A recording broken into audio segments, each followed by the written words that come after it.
नमस्कार, action packed खबरों के धुआंधार बुलेटिन में आपके साथ मैं हूं मीनाक्षी जोशी। नमस्कार, स्वागत है आपका। आपके साथ मैं हूं ज्योत्सना पाटनी। हम हाजिर हैं फिर से तेवर एक्शन और ब्रेकिंग न्यूज से भरपूर नया बुलेटिन लेकर अभी यानी आपके शहर की हर वो खबर जो आपके लिए जानना जरूरी है। सबसे तेज, सबसे पहले, सबसे एक्यूरेट खबरों का 360 डिग्री एंगल। तो अगले 1 घंटे तक खबर जहां होगी, जैसी होगी, मिलेगी आपको अभी।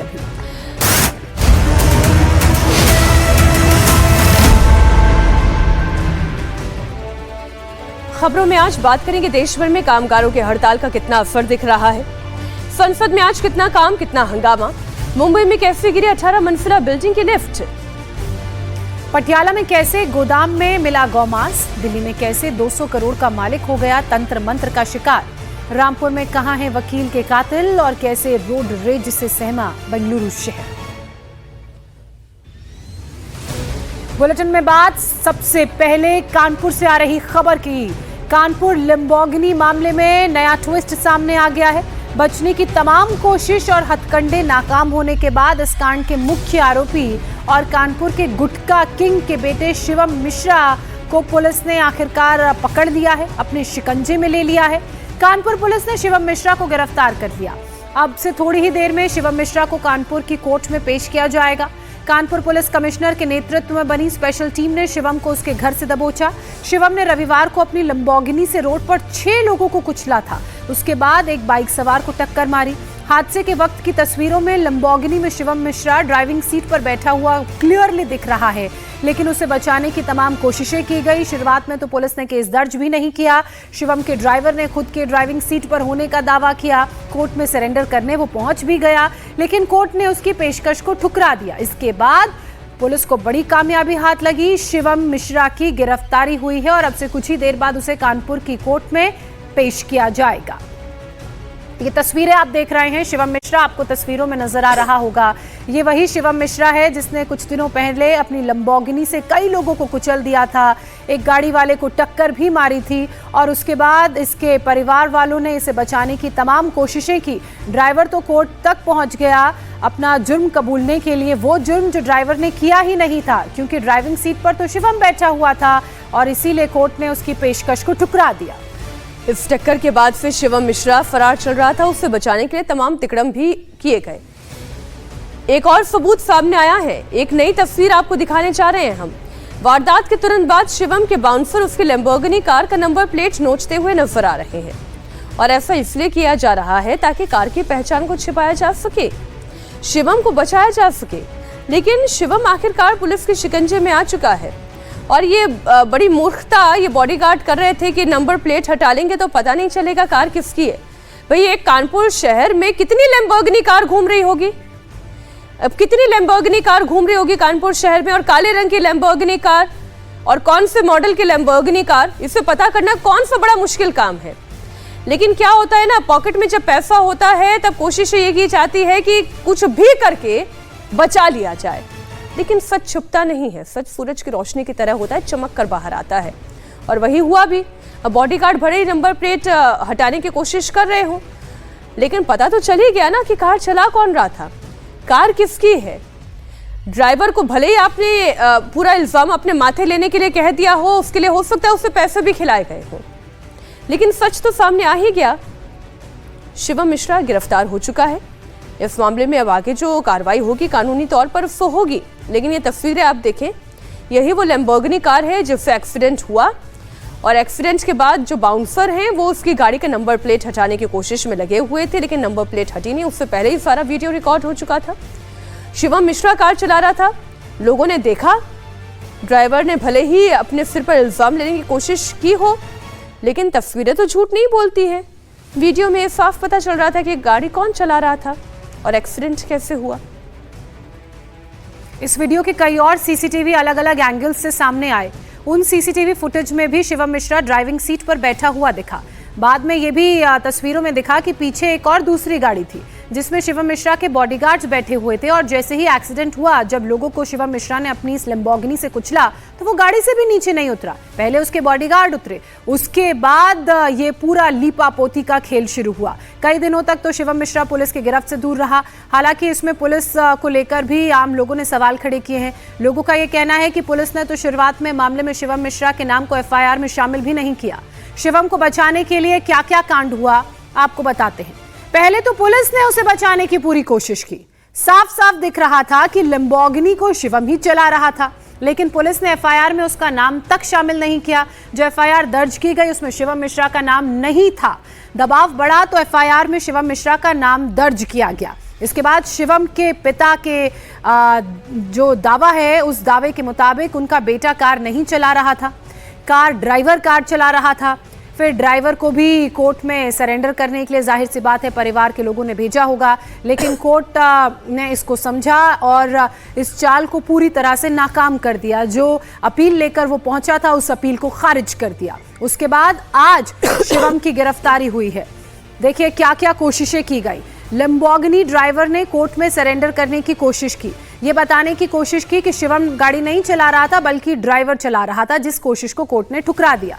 शिवम के वकील ने कहा कि लैम्बोर्गिनी में शिवम था ही नहीं। झूठ बोलने की एक और कोशिश की गई। हालांकि तस्वीरों में, वीडियोस में कार की ड्राइविंग सीट पर शिवम दिख रहा है। पहली कोशिश तो ये थी कि ड्राइविंग सीट पर जो दिख रहा था उसके बारे में जानकारी होने के बाद भी पुलिस ने केस दर्ज नहीं किया। पुलिस ने जब केस दर्ज नहीं किया, एफआईआर में शिवम का नाम शामिल नहीं किया, तो उसके बाद फिर शिवम के पिता की तरफ से झूठ बोला गया। उन्होंने कहा कि कार में तो शिवम ड्राइविंग सीट पर था ही नहीं, और इस तरह से अलग अलग कोशिश करके बरगलाने की, झूठ बोलने की कोशिश की गई। हमारे दो सहयोगी विशाल प्रताप सिंह और कुमार सोनू इस खबर पर जुड़ गए हैं। कुमार, पहले तो ये बताएं कि इतनी कोशिशें हुई लेकिन कोशिशें सारी धरी की धरी रह गई, क्योंकि जो सच्चाई है वो तो लोगों ने अपनी आंखों से देख लिया। कितने प्रत्यक्ष प्रमाण झुटलाए जाते। अब इसमें आगे कानूनी कार्रवाई क्या होगी? देखिए मीनाक्षी, बिल्कुल शुरुआत में पुलिस की कार्रवाई पर सवाल उठ रहा था, जिसमें पुलिस ने अज्ञात लोगों के खिलाफ मुकदमा दर्ज किया था, लेकिन बाद में शिवम मिश्रा का उसमें नाम जोड़ा गया। दरअसल ये 8 फरवरी का पूरा मामला है। दोपहर 2 बजे के आसपास जो है ये पूरा एक्सीडेंट हुआ, जिसमें अनियंत्रित तेज रफ्तार लैम्बोर्गिनी ने ऑटो और बाइक को टक्कर मारी थी, जिसमें कई लोग घायल हुए थे, जिसके बाद से शिवम मिश्रा फरार चल रहा था। हालांकि उसका ड्राइवर जो है सामने आया, मोहन, और उसने ये कहा कि उसने वो गाड़ी चला रहा था, लेकिन उसके बाद एक वीडियो सामने आया जिसमें बाउंसर जो है ड्राइविंग सीट से शिवम मिश्रा को उतारते हुए दिखाई दे रहे हैं। लगातार यूपी पुलिस ने 5 टीमें इसमें गठित कर दी थी शिवम मिश्रा की गिरफ्तारी के लिए।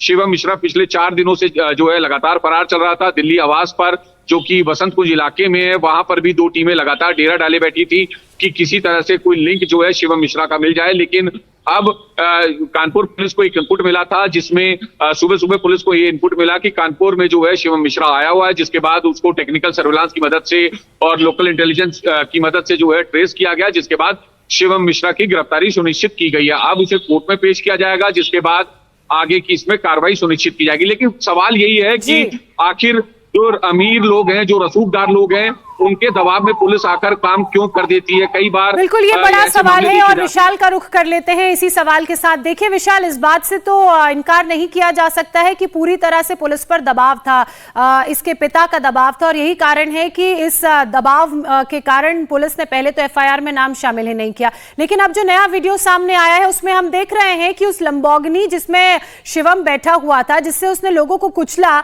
उसकी नंबर प्लेट को बॉडीगार्ड नोच रहे हैं। सबूत मिटाने की कोशिश हो रही है।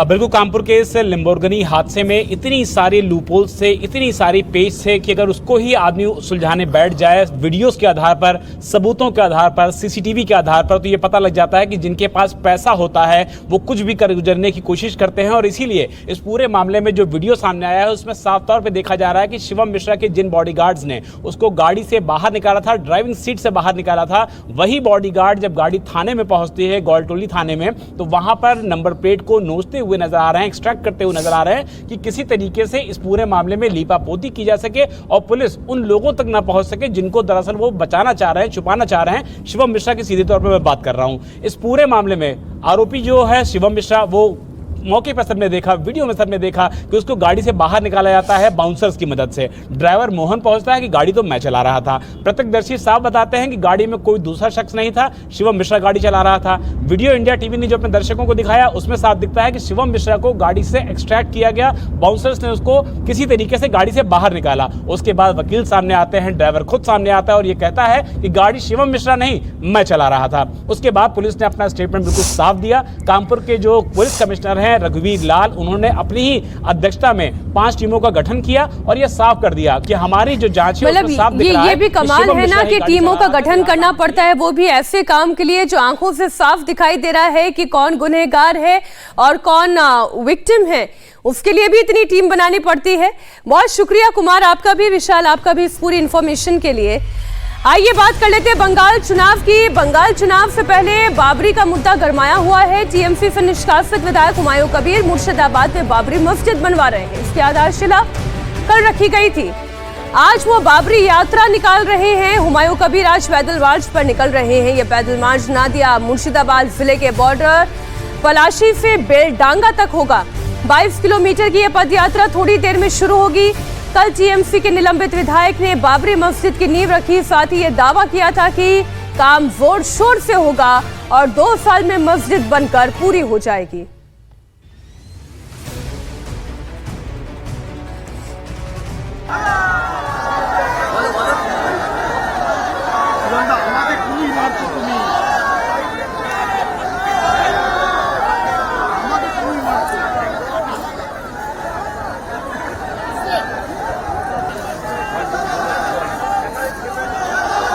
पश्चिम बंगाल में बाबरी मस्जिद पर सियासी बवाल लगातार जारी है और इसी सियासी बवाल के बीच कल आपने देखा कि किस तरह से यहां पर इसके निर्माण के कार्य की शुरुआत कर दी गई। इससे पहले 6 दिसंबर को इसका उद्घाटन किया गया था, नींव का पत्थर रखा गया था और कल के इस पूरे कार्यक्रम के बाद इनकी तरफ से कहा गया कि 2 साल के अंदर तेजी से इसके निर्माण के कार्य को पूरा कराया जाएगा। वहीं दबाव की बात को लेकर कहा कि उन्हें किसी से डर नहीं है, ममता बनर्जी से वो डरते नहीं हैं। हुमायूं कबीर ये सारी बातें कर रहे थे। हुमायूं कबीर ने उत्तर प्रदेश के मुख्यमंत्री योगी आदित्यनाथ का नाम लिए बिना उन पर भी निशाना साधा और कहा कि बाबरी मस्जिद का विरोध करने वालों को ये याद रखना चाहिए कि ये बंगाल है, उत्तर प्रदेश नहीं।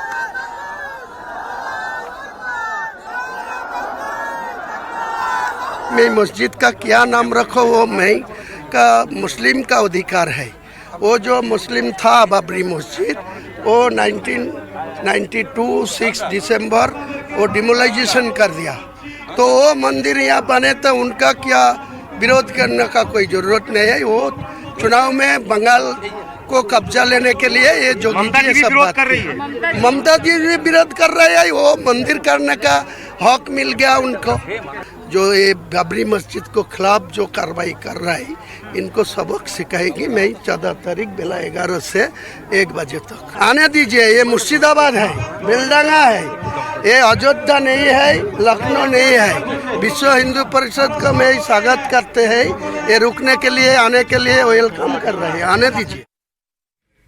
एक बार फिर से इन तस्वीरों को देखें। यात्रा की शुरुआत हो चुकी है। बाइक पर सवार होकर हुमायूं कबीर और उनके समर्थक निकल रहे हैं और इसका संदेश बस यही है कि मुर्शिदाबाद में बाबरी मस्जिद की नींव रख गई। 2 साल के अंदर निर्माण का कार्य पूरा होना है और ये ऐसे वक्त पर यात्रा निकाली जा रही है जब आप जानते हैं कि पश्चिम बंगाल का चुनाव बिल्कुल सामने है। अब बाबरी मस्जिद बन रही है तो पूरे देश को पता ही है कौन बना रहा है, ये भी देश को पता है, लेकिन फिर भी एक मुस्लिम वोट हुमायूं कबीर के साथ जुड़ जाए, इसके लिए तो ये यात्रा बड़ी जरूरी है। तो आप इसे बाबरी यात्रा कम पॉलिटिकल यात्रा ज्यादा समझिए। उधर बीजेपी ये कह रही है कि अप्रैल में बंगाल में सरकार बनते ही बाबर का नाम मिटा दिया जाएगा।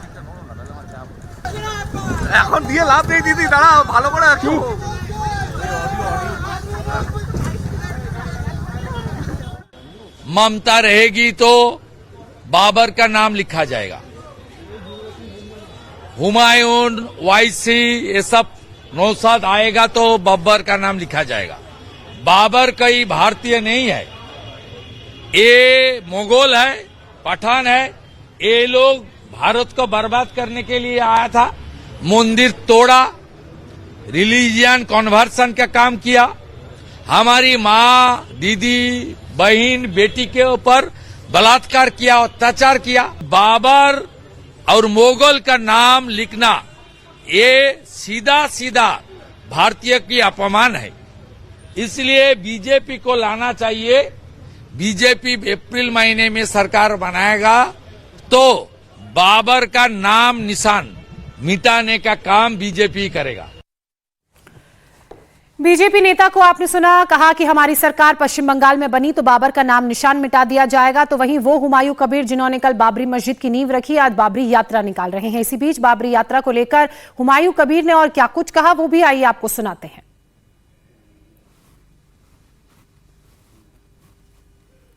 आपका बाबरी यात्रा शुरू हो रहा है, क्या रूट रहेगा, कहां से आप जाओगे, ये पूरा रूट अगर आप बता दें। नदिया डिस्ट्रिक्ट का जो पर अब खड़ा है, मैं खड़ा हूँ, ये एक ऐतिहासिक प्लेस है। नदिया डिस्ट्रिक्ट के पलासी का जो मोनूमेंट है, यहाँ बगल में ही 1757 ख्रीष्टाब्द जो लॉर्ड क्लाइव और मिर्जाफर को नेतृत्व सिराजुद्दौला को पकड़ गया। यहाँ से पकड़ लेके उनको मिर्जाफर का लड़का मिरोन में सिराजुद्दौला को गर्दन छेद कर दिया। ये इतिहास का माहौल है। फिर वो जो 1992 6 दिसंबर जो 464 साल पहले 1528 में जो मीर बाकी जो बाबरी मस्जिद बना के गया, वो बाबरी मस्जिद को तोड़ दिया, डिमोलिजेशन कर दिया 1992 6 दिसंबर। तो उसी दिन से भारत का सारे मुसलमान को दिल में बहुत अछड़ पड़ा। तो 33 साल बाद 2024 का 12 दिसंबर में कलकत्ता से ऐलान किया, जो बंगाल का मुर्शिदाबाद का बेलडंगा के फिर एक नया बाबरी मस्जिद बना गो। तो कुछ लोग को इनको खिलाफ बोल रहे, मुसलमान कुछ आदमी भी इनको डरते हैं, डर के खिलाफ बोलते हैं, बोलने दीजिए। लेकिन मेरा जो ऐलान किया, कल वो मस्जिद का कंस्ट्रक्शन का काम शुरू किया, तो इंशाल्लाह 2 साल के ये मस्जिद पूरा हो गए, पूरा करेगी। मैं जिंदगी रहेगी तो ये पूरा करके मैं हासिल करेगी। ओंकार सरकार हमारे सहयोगी इस वक्त हमारे साथ जुड़ चुके हैं, सीधे उनका रुख कर लेते हैं। ओंकार, कल बाबरी मस्जिद की नींव रखी, हुमायूं कबीर ने आज यात्रा निकाल रहे हैं, तमाम अलग अलग दल अपनी प्रतिक्रियाएं दे रहे हैं, एक तरह से वोटों की ध्रुवीकरण का काम यहां कर रहे हैं चुनावों से ठीक पहले। जी देखिए, वोट के ध्रुवीकरण का बात जो आता है तो मुर्शिदाबाद जिला का नाम सबसे पहले आता है, क्योंकि यहाँ पर मुस्लिम बहुल इलाका है और जिस जगह पे ये मस्जिद बन रहा है यानी कि बेलडांगा, ये भी एक मुस्लिम बहुल इलाका है। तो उसी जगह पे ये बाबरी मस्जिद का निर्माण करके कहीं ना कहीं ये मुस्लिम वोट इकट्ठा करना चाहते हैं हुमायूं कबीर। तो आज कल जैसे कि बाबरी मस्जिद का कंस्ट्रक्शन शुरू हुआ है, आज वो बाबरी यात्रा निकाले हैं। तो यहाँ पर जैसे कि देखा जा रहा है, दिखाने की कोशिश करूंगा, यहाँ पर NH-12 के ऊपर हुमायूं कबीर वो पैदल चल के पहुंचना चाहते हैं बेलडांगा तक। दादा, क्या आप बेलडांगा तक पहुंचना चाहते हो अभी पैदल चल के? जा रहे हैं। क्या क्या क्या कार्यक्रम है? एक ही कार्यक्रम है, बाबरी यात्रा शुरू किया, बेलडांगा तक जाके खत्म करोगा। दादा, कहीं ना कहीं ये सवाल तो उठ रहा है कि वोट की ध्रुवीकरण का राजनीति सामने आ रहा है दादा। तो वो राम मंदिर बना के वोट लेंगी, कोई जगन्नाथ मंदिर को बना के वोट लेंगी, कोई दुर्गायन करके वोट लेंगी, तो मैं बाबरी मस्जिद को बना के तो वोट जरूर लूंगी। तो दादा, आपका अगला कार्यक्रम क्या है? ओंकार, आप अपनी नफरत बनाए रखें। बहुत शुक्रिया आपका इस पूरी जानकारी के लिए। आइए अब आपको दिल्ली के पार्लियामेंट में लिए चलते हैं। घमासान संसद के अंदर भी हो रहा है और संसद के बाहर भी। लोकसभा में नेता प्रतिपक्ष राहुल गांधी ने सरकार पर कई संगीन आरोप लगाए हैं। इसे लेकर राहुल गांधी एक बार फिर फंसते हुए दिखाई दे रहे हैं। बीजेपी राहुल गांधी के खिलाफ लोकसभा में विशेषाधिकार हनन का नोटिस लाने की तैयारी कर रही है।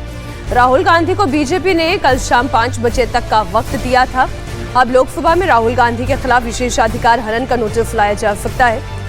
राहुल गांधी ने लोकसभा में बजट पर चर्चा के दौरान कहा था कि मोदी ने इंडिया US ट्रेड डील के जरिए भारत माता को बेच दिया। राहुल गांधी ने एप्स्टीन फाइल का नाम लेकर केंद्रीय मंत्री हरदीप पुरी का भी नाम लिया। बीजेपी राहुल गांधी की इस हरकत के लिए विशेषाधिकार हनन का नोटिस लाने का फैसला कर चुकी है। तो एप्स्टीन फाइल्स और प्रधानमंत्री नरेंद्र मोदी को लेकर भारत बेचने की जो टिप्पणी राहुल गांधी ने कल बजट सत्र के में चर्चा के दौरान कही, उसको लेकर अब विशेषाधिकार लाने की बीजेपी की पूरी तैयारी है और ऐसे में राहुल गांधी की मुश्किलें बढ़ गई हैं। दरअसल संसद में राहुल गांधी ने प्रधानमंत्री नरेंद्र मोदी पर आरोप लगाया। उन्होंने कहा कि यूएस और अमेरिका के बीच जो ट्रेड डील हुई है, इस ट्रेड डील की आड़ में उन्होंने भारत माता को बेच दिया है। राहुल गांधी यही नहीं रुके, उन्होंने दूसरा जो बयान दिया, उस बयान में उन्होंने जो बातें कही उससे अब हरदीप पुरी आहत हैं। उन्होंने कहा कि जो एप्स्टीन फाइल जिसकी इतनी चर्चा हो रही है, डिपार्टमेंट ऑफ जस्टिस ने जो फाइलें वीडियोस रिलीज की हैं उसमें हरदीप पुरी का भी नाम है, उनकी भी मुलाकात का उन्होंने एप्स्टीन के साथ जिक्र किया। हालांकि हरदीप पुरी ने यह कहा कि किस संदर्भ में ये नाम आया है पहले उससे तो पढ़ा जाए, अगर अच्छे संबंध होते तो मैं दो मुआ नहीं कहता। अच्छा, ट्रेड यूनियन और किसान संगठनों ने आज भारत बंद का ऐलान किया है। इसका कुछ जगहों पर असर देखने को मिल रहा है। पश्चिम बंगाल और केरल जैसे राज्यों में ट्रांसपोर्ट सेवाओं पर असर पड़ा है। पिछले साल लागू हुए 4 लेबर कोड और अमेरिका के साथ ट्रेड डील के खिलाफ बंद की कॉल दी गई है। इस हड़ताल के कारण बैंकिंग सेवाओं पर आंशिक असर पड़ने की संभावना है, क्योंकि बैंकिंग सेक्टर से जुड़े 9 में से 3 ट्रेड यूनियन इस हड़ताल में शामिल है। बिजली कर्मचारियों के संगठनों ने इस हड़ताल को समर्थन दिया है। किसान यूनियन भी ट्रेड यूनियन की हड़ताल का समर्थन कर रही हैं। ट्रेड यूनियन 4 लेबर कोड के अलावा इंश्योरेंस में 100% निवेश और इलेक्ट्रिसिटी अमेंडमेंट बिल का विरोध कर रहे हैं। तो 4 नए लेबर कोड का विरोध किया जा रहा है और इसी विरोध के चलते आज ट्रेड यूनियन हड़ताल पर है। इसमें एक विषय भारत अमेरिका ट्रेड डील भी है, दूसरा विषय इंश्योरेंस में 100% FDI की जो बात कही गई है उससे ट्रेड यूनियन नाराज है। इलेक्ट्रिसिटी अमेंडमेंट बिल को लेकर भी नाराजगी दिखाई दे रही है। मनरेगा की जगह जी राम जी कानून लाया गया है, इससे लेकर भी ये ट्रेड यूनियन की हड़ताल है। अब इसका असर सड़कों पे कैसा दिखाई दे रहा है, क्या मिला जुला असर है? बिजली, बैंकिंग, बीमा, ट्रांसपोर्ट, इस पर असर संभव दिखाई दे रहा है। किसान संगठन भी है जो इस बंद में अपना पूरा समर्थन दे रहे हैं। ट्रेड यूनियन किसान संगठनों का ये आज भारत बंद का कॉल है और ऐसे में लेबर कोड ट्रेड डील के खिलाफ बंद का ऐलान इनकी तरफ से किया गया है। स्ट्राइक में सभी बैंक यूनियन के लोग हालांकि शामिल नहीं हैं। हड़ताल में 30 करोड़ कर्मचारी शामिल हैं, ऐसा ट्रेड यूनियन का कहना है। मुंबई के भायखला से खबर है, जहां बड़ा हादसा हुआ। 18 मंजिला इमारत में लिफ्ट गिरने से 5 लोग घायल हो गए। घटना रात करीब 10 बजे की है। जयकृपा टावर में ये घटना घटी, जहां 4थी मंजिल से लिफ्ट अचानक नीचे गिर गई। बताया जा रहा है कि लिफ्ट की केबल टूट गई थी, जिस कारण यह हादसा हुआ। घटना की जानकारी मिलने पर पुलिस कंट्रोल रूम की 2 टीमें मौके पर पहुंची। मुंबई फायर सर्विसेज, स्थानीय पुलिस, बेस्ट कर्मचारी और 108 एम्बुलेंस सेवा और BMC वार्ड स्टाफ मौके पर पहुंचे। राहत बचाव के कार्य को तेजी से शुरू किया गया। घायलों को सुरक्षित निकालकर अलग अलग अस्पतालों में भर्ती कराया गया। भायखला का यह पूरा मामला है। करीब 9 बजे की घटना है। हमें भी लेट कॉल दिया गया है। 4 माले से लिफ्ट नीचे आई है। एक अंदर 6 आदमी अंदर थे, 3 लेडीज और 3 जेंट्स। 5 जन को हॉस्पिटल में भर्ती किया है। 1 जन ठीक है। JJ में 3 जन को, एक जसलोक में और एक बालाजी हॉस्पिटल में एडमिट किया है। उनको डॉक्टर के अंडर ट्रीटमेंट उनका चल रहा है। अब लिफ्ट को नीचे सिक्योर करके रखा है और लिफ्ट के टेक्नीशियन पर्सन को बुलाया है चेक करने के लिए आगे की। जब तक वो पूरा चेक करके उसका रिपोर्ट नहीं आता तब तक उसको बंद करने के लिए रखा है। भायखला की तस्वीरें आप देख रहे हैं। ये वही लिफ्ट है जो अचानक 4थे फ्लोर से सीधे नीचे बेसमेंट में जा गिरी और उस दौरान लिफ्ट में कई लोग थे। 6 लोगों के घायल होने की खबर है, जिन्हें तुरंत रेस्क्यू टीम ने पहुंचकर निकाला और अलग अलग अस्पतालों में पहुंचाया। अब आप देखिए कि अगर लिफ्ट में कोई हो और अचानक से लिफ्ट नीचे गिर जाए तो ये बहुत ही खराब स्थिति पैदा हो जाती है। जाहिर सी बात है उस वक्त लोगों में डर का माहौल होगा। ये वही लिफ्ट है। हालांकि जानकारी मिल रही है कि लिफ्ट की केबल कट गई थी और उस केबल कटने के कारण ये लिफ्ट सीधे नीचे धड़ाम से जा गिरी। 200 करोड़ का मालिक कैसे हुआ तंत्र मंत्र का शिकार?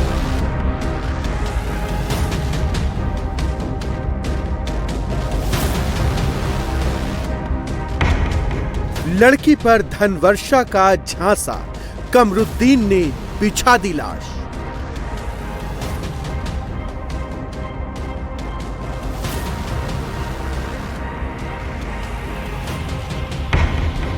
शराब की बोतलें, कार में लाशें, कैसे खिलाए मौत के लड्डू।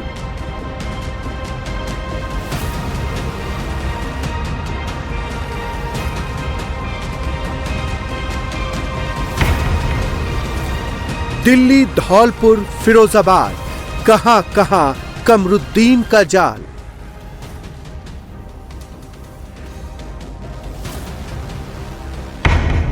मुस्लिम तांत्रिक, काला जादू, शिकार हुए कितने हिंदू।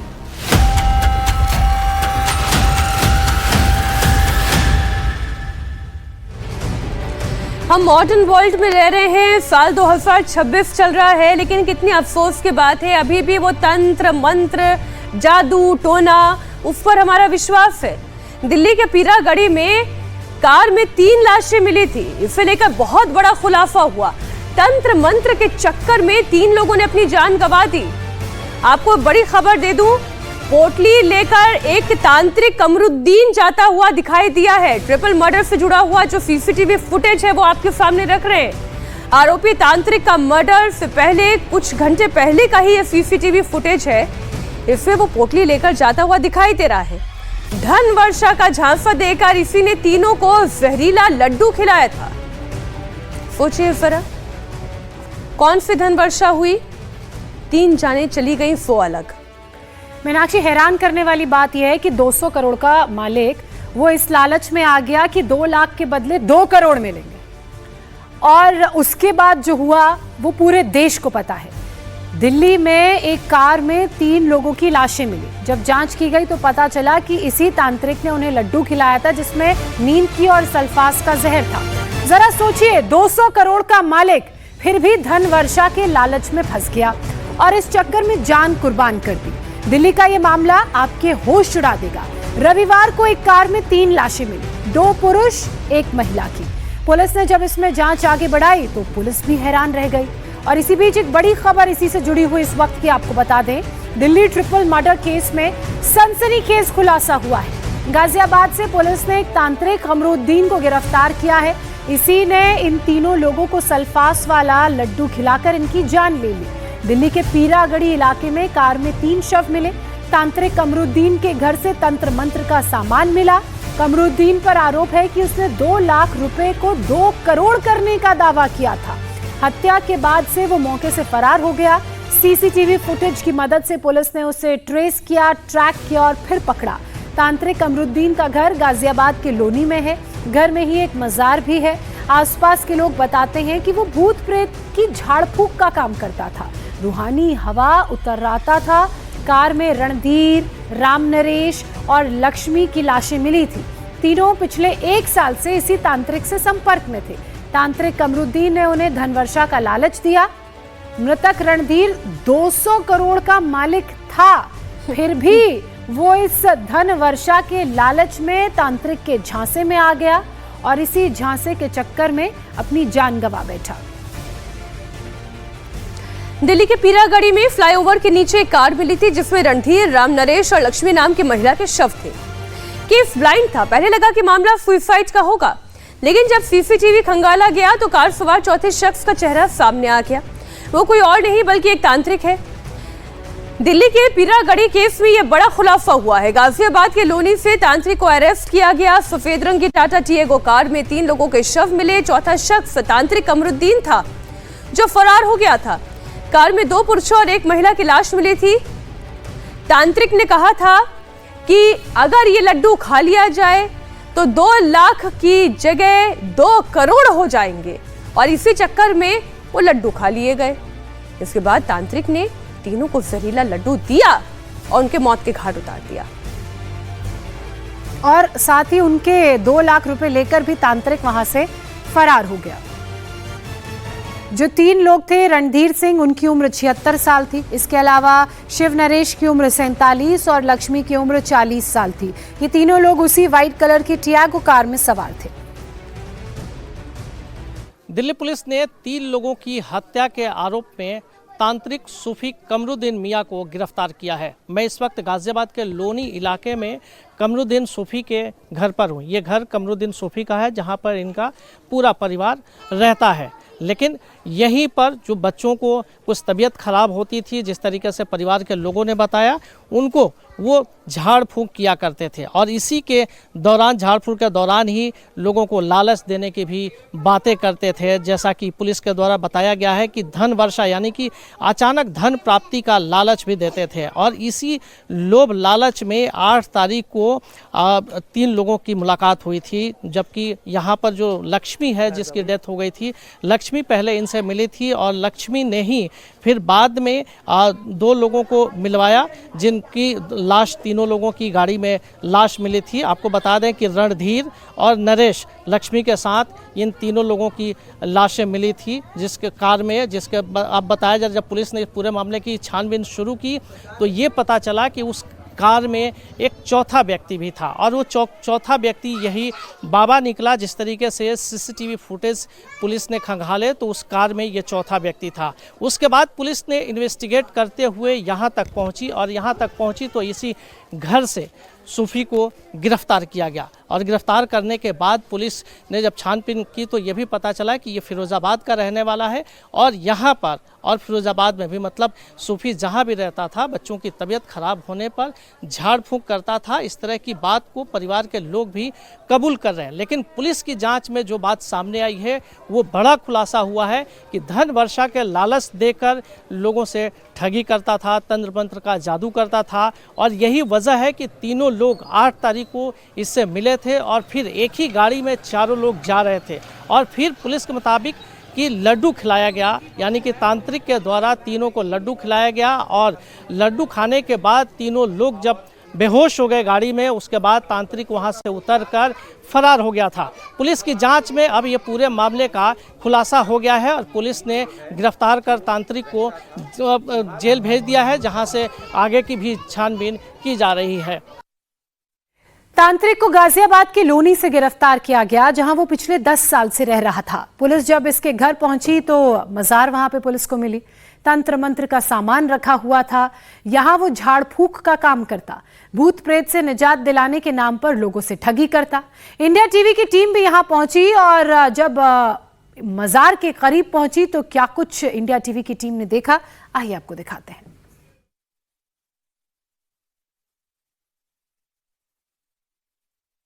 दिल्ली के पश्चिम बिहार इलाके में हुई कार में 3 लोगों की हत्या के मामले में पुलिस ने अब सूफी कमरुद्दीन बाबा को गिरफ्तार किया है और मैं उस वक्त जगह पर हूं जहां पर कमरुद्दीन बाबा इसी मजार पर बैठकर तंत्र मंत्र की क्रियाएं किया करता था और इसी जगह पर लक्ष्मी नाम की जो महिला थी वो यहां पर पहुंची थी और यहीं पर बाकी दोनों लोगों को भी लेकर आए थे जिनका नाम रणधीर सिंह और नरेश बताया गया है, शिव नरेश। इन तीनों लोगों की लाश गाड़ी में मिली थी और पुलिस ने जब पूरे मामले की छानबीन शुरू की तो चौंकाने वाले खुलासे हुए कि ये बाबा कमाल खां का ये मजार बताया जा रहा है और इसी मजार पर कमरुद्दीन बैठता था और यहीं पे ये सारी क्रियाएं आप देख सकते हैं कि किस तरीके से यहाँ पे जो तंत्र मंत्र करता था वो सारा यहाँ पर रखा हुआ है। पुलिस को जब पूरे मामले का खुलासा हुआ तब पुलिस यहाँ तक पहुँची और पहुँचने के बाद पुलिस ने इसी का जो बगल का ये दीवार आप देख रहे हैं, इसी के बगल में इसका घर है जहाँ पूरे परिवार के लोग रहते हैं और इसी जगह पर जब भी किसी के कुछ होता था या जो मिलने के लिए लोग आते थे वो लोग यहीं पर मिलते थे। और ठीक इसी जगह से जिस तरीके से धन वर्षा की बात की जा रही है कि बाबा जो है वो धन वर्षा का लालच लोगों को देता था और जो तीनों लोग आए थे लक्ष्मी के साथ वो लोग भी धन वर्षा के लालच में ही यहाँ पर पहुंचे थे और यहाँ से तीनों लोग एक साथ 8 तारीख को गाड़ी में जा रहे थे और जाते समय रास्ते में बाबा ने उनको लड्डू खिलाया जिसमें जहरीला पदार्थ मिला हुआ था। और आरोपी तांत्रिक कमरुद्दीन लोनी इलाके में रहता है। यहाँ पर उसका पूरा परिवार भी उसके साथ ही रहता है। घर में ही एक मजार है। आसपास के लोगों ने यह भी कहा कि वो झाड़ फूंक का काम करता है। भैया हम इनके घर में जाते हुए बस झाड़ फूंक के तो जानते थे इनके झाड़ फूंक कराया, पी लिया झाड़े, लेकिन और बातों का हमें नहीं पता था। रहती बस वही करते थे काम जो करते ही रहती। यानी कि वैसे तो धोनी वोनी का वैसे ही बच्चों की नज़र वजर का ही काम था। हमें तो इतना ही पता, नहीं हमें इतना नहीं पता, हमें तो ये पता कि बच्चों की नज़र वजर का ही काम करते थे। होटल था इनों का यहाँ पे, पीछे मजार भी है। हाँ मजार ही था बस। वहाँ कुछ करते थे तंत्र? नहीं हमने देखा नहीं ये करते हुए, देखो हमके झूठ बोले, हमके झूठ बोले। अभय पराशर हमारे साथ इस खबर पर जुड़ गए हैं। अभय, तांत्रिक ने पूरी रणनीति के साथ 2 लाख रुपए ठगने के लिए ही ये सब कुछ किया था। न जाने ऐसे कितने और लोगों को उसने ठगा होगा। पुलिस ने अभी तक और क्या जानकारी एकत्रित की है?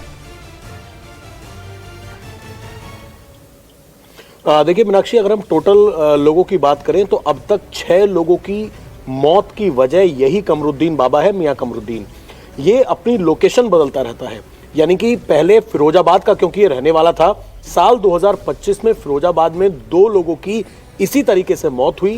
तंत्र मंत्र विद्या के नाम पर पैसे को डबल करने का लालच दिया करता था। एक एफआईआर जो है वो 2025 में कमरुद्दीन के खिलाफ दर्ज हुई। 2 लोग थे, वो इस बाबा के पास गए, तमाम तरीके की बातें कही गई कि पैसा डबल हो जाएगा, पूजा कराई गई और उसके बाद एक सुनसान इलाके में 2 लोगों की लाशें मिली। दोनों पुरुष थे और उनकी लाशों के पास इसी तरीके के संदिग्ध लड्डू बरामद हुए। एफआईआर दर्ज हुई। उसके बाद जिस तरीके से अब ये मामला सामने आया है पीरागढ़ी वाला, इस मामले में भी जो सीसीटीवी फुटेज सामने आई है 8 फरवरी की, यानी कि जब मुलाकात हुई थी इन तीनों लोगों की, उससे पहले उसी तरीके के लड्डुओं को ये अपने हाथ में लेकर जा रहा है। बाबा की मॉडस ऑपरेंडी की बात करें तो वो यही थी कि लोगों को पहले वो लालच देता, फंसाता और उसके बाद लड्डू देके मार देता और उनका पैसा लेके भाग जाता। राहत की बात यह है कि बाबा पुलिस की गिरफ्त में। शुक्रिया अभय आपका तमाम जानकारी के लिए। दिल्ली में तंत्र मंत्र का झांसा देकर तांत्रिक ने 3 लोगों की जान ले ली, तो मथुरा में भी कुछ इसी तरह का मामला सामने आया। मथुरा के महावन इलाके में एक शख्स ने अपने 3 बच्चों और पत्नी की हत्या कर दी, फिर खुद को करंट लगाकर आत्महत्या कर ली। इस मामले में भी तंत्र मंत्र का एंगल दिख रहा है। मनीष अपने एक दोस्त मनीष के पास जाता था और तंत्र साधना करता था। बताया जा रहा है कि इसी साधना के चलते 2 बेटियों के बाद उसकी पत्नी को बेटा हुआ था, जिसके बाद उससे लगने लगा कि तंत्र मंत्र से उसका उद्धार हो जाएगा।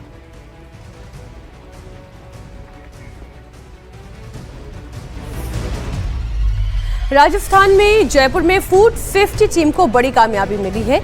एक फर्म अमूल कंपनी के नाम पर गोरख धंधा कर रही थी। इस फर्म से अमूल कंपनी का 30,000 किलो एक्सपायरी माल जब्त किया गया। तारीख मिटाकर बेचने की तैयारी चल रही थी, लेकिन फूड सेफ्टी टीम ने मौके पर पहुंचकर एक्सपायरी माल जब्त कर लिया। इसकी कीमत करीब 6 करोड़ रुपए बताई जा रही है। टीम के मुताबिक फर्म का फूड लाइसेंस भी एक्सपायर हो चुका है, जहां से 3,000 कार्टून में अमूल ब्रांड के noodles, ketchup, mayonnaise, energy drink और नॉन डेयरी प्रोडक्ट मिले हैं। इनमें से 1,000 कार्टून से प्रोडक्ट की मैन्युफैक्चरिंग और एक्सपायरी डेट को मिटा दी गई थी और दोबारा बाजार में बेचने की तैयारी थी।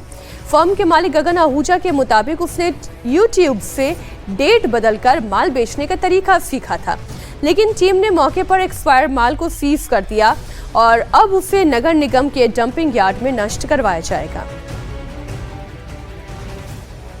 तो 30,000 किलो के एक्सपायरी का सामान जो है वो जब्त किया गया और मशहूर कंपनीज का नाम कैसे बदनाम किया जाता है वो आप देखें।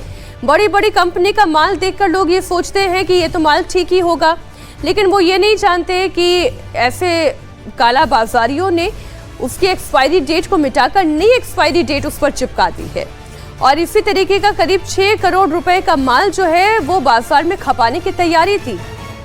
लेकिन उससे पहले ही फूड सेफ्टी टीम ने यहाँ पर निरीक्षण किया, एक्सपायरी सामान जब्त किया और जो कानूनी कार्रवाई होनी चाहिए थी सो कानूनी कार्रवाई की गई।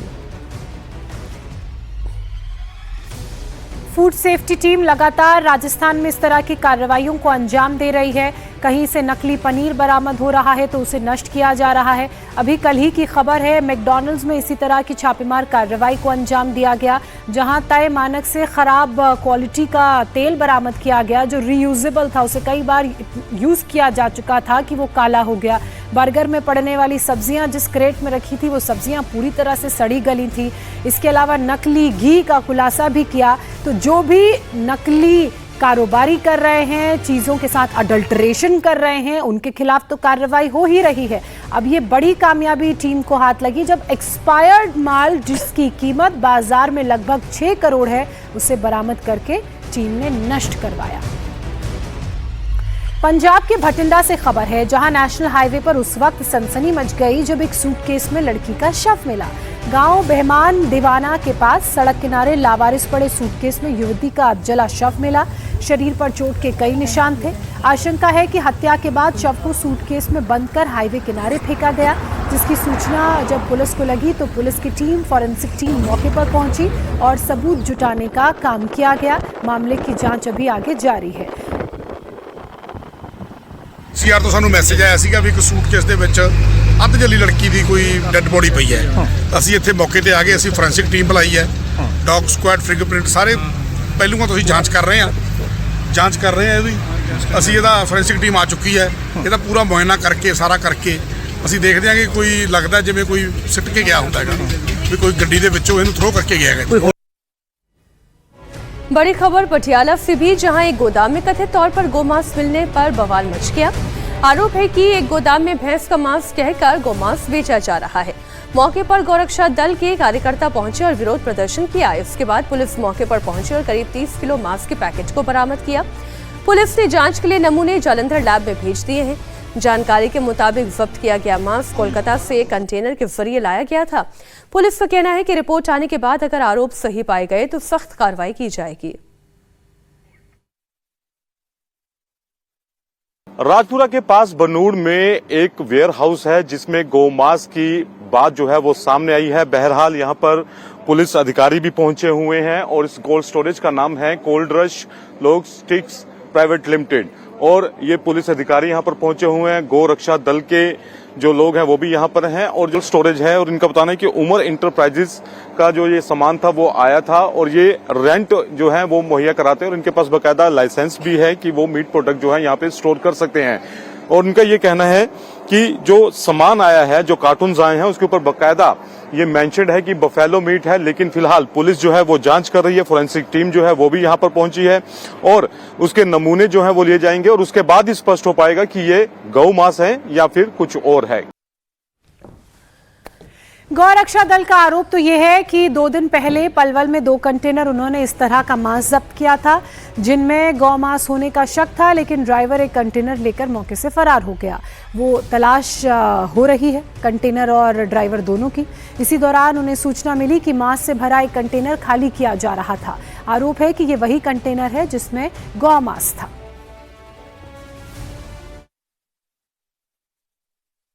मेरे पास सूचना आ रही थी कई दिन से, कलकत्ता से ये गोमांस भर के निकले हैं। 2 गाड़ियां थी, एक गाड़ी हमने पीछे पकड़ ली, उसमें गोमांस ही था। ये गाड़ी गुम हो गई थी, ये हमने कल ढूंढ निकाली तो खाली थी। उससे पूछा कहाँ छोड़ा है माल, तो उसने बताया यहाँ की लोकेशन दी। तो मैंने फिर पुलिस को सूचना देकर के पुलिस के साथ सुबह रेड करी है। तो इतना हम सोच भी नहीं सकते थे जितना गोमांस यहाँ पर हमें मिला।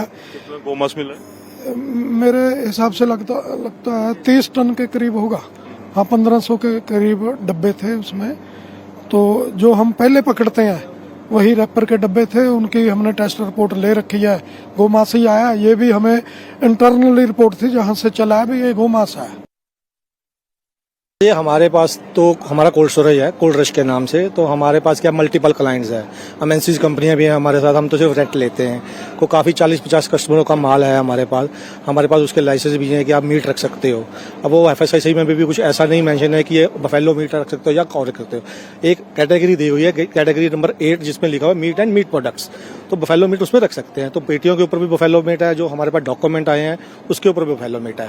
हाँ, पुलिस जांच कर रही है अंदर। हाँ, पुलिस जांच कर रही है। फोरेंसिक रिपोर्ट आए हुए हैं, वेटरनरी डॉक्टर आए हैं, बाकी कर ही रहे हैं। वही इनको जो टेस्ट करेंगे। कंपनी का सामान था ये, क्या नाम है, उमर इंटरप्राइजेस का। बड़ी खबर उत्तर प्रदेश के रामपुर से है, जहां वकील की हत्या के मामले में आरोपी अभी फरार है। रामपुर में दिन दहाड़े वकील के मर्डर से सनसनी फैल गई। आरोपी असगर अभी पुलिस के पकड़ से बाहर है। वारदात कल हुई थी जब जिला पंचायत सभागार में वकील फारूक अहमद की गोली मारकर हत्या कर दी गई थी। पत्नी के साथ वो लंच कर रहे थे और इसी दौरान एक कर्मचारी असगर से उसकी कहासुनी हो गई। इसके बाद असगर ने उन्हें गोली मार दी और फरार हो गया। पुलिस अब तक इस मामले में सिर्फ लकीर ही पीट रही है।